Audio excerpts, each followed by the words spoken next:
तो हेलो बेटा, आज रे ब्लॉग में तुम्हारा स्वागत है। आज शहीद राजेंद्र सिंह जी रो बलिदान दिवस है। तो सुबह सुबह दुकान में अखबार पढ़ रहा हर सार आगे फोन किया फोन हान लो आज मोहनगढ़।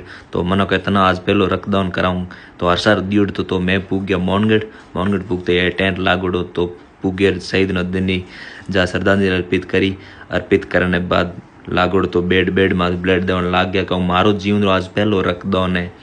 तो थोड़ा करोड़ो नहीं करोड़ो मैंने कमेंट कर जरूर बताया। डॉक्टरों का कहना 90 दिन में हमेशा खून नहीं बनया गए, रक्त देना बहुत ही जरूरी है।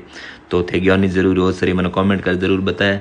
देवन ने बाद डॉक्टर साहब दिनी मोहन स्मृति चिन्ह डॉक्टर साहब मनोहर सिंह जी है स्मृति चिन्ह देवन ने बाद जूस है तो तैयार है एकदम। तो रख दियो तो जूस पीना जरूरी है। उर बाद मोहनगढ़ को काम तो निपटार अब दुकान साइड निकल गया। सोम रे टाइम हुई तो मोटरसाइकिल लेर पूग गयो डौणी पूगन ने बाद बनी थी बढ़िया चाय पीर क्योंकि रोम रोट आज बनतो न पड़ो कोई मेहमान आया था।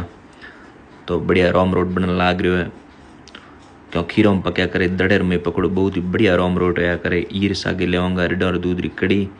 तो धन्यवाद, थोड़ा लास्ट तक ब्लॉग देखियो।